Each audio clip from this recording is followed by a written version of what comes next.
Assalamualaikum warahmatullahi wabarakatuh. Perkenalkan, nama saya Aprilita dari kelas 11 MIPA 5 absen 8. Di sini saya akan sedikit menceritakan tentang masa kejayaan Islam.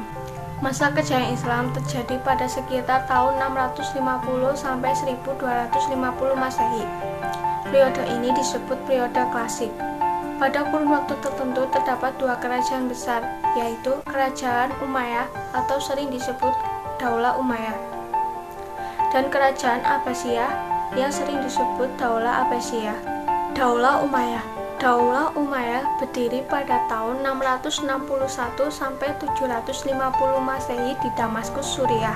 Daulah ini didirikan oleh Muawiyah bin Abu Sufyan, putra Abu Sufyan bin Harb bin Umayyah. Daulah Umayyah di Damaskus mencapai kejayaannya pada masa Khalifah ke-6, yaitu di bawah kepemimpinan Al-Walid I atau Al-Walid bin Abdul Malik.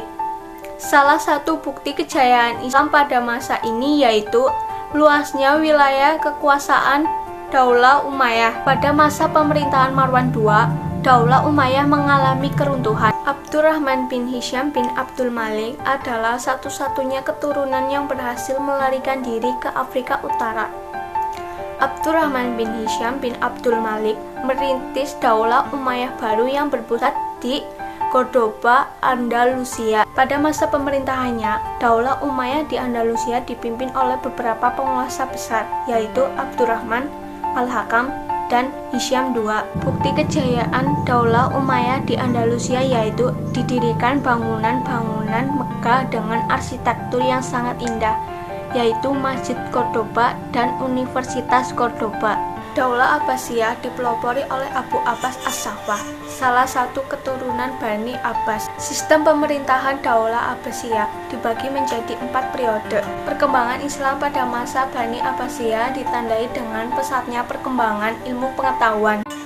Kemajuan Islam pada masa ini meliputi bidang ilmu pengetahuan, ekonomi, ilmu bangunan atau arsitektur, sosial, dan bidang militer. Ada dua faktor yang mempengaruhi kejayaan Islam, yaitu faktor internal dan faktor eksternal. Faktor internal merupakan faktor dari kalangan umat Islam sendiri.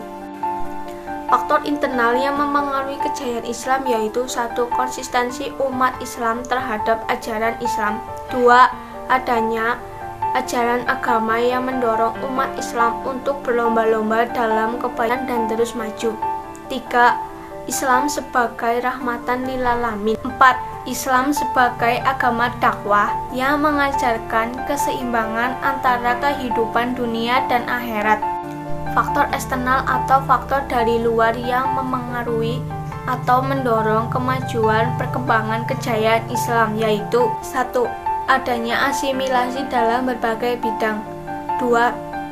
Adanya gerakan menerjemahkan kitab-kitab asing dan menerjemahkan kitab pribadi dalam bahasa asing. 3. Ketaatan umat Islam dalam menjalankan ajaran Al-Quran dan hadis. Beberapa tokoh pada masa kejayaan Islam: 1. Al-Farabi, 2. Al-Ghazali, 3. Al-Kindi, 4. Ibnu Rusyid, 5. Ibnu Sina.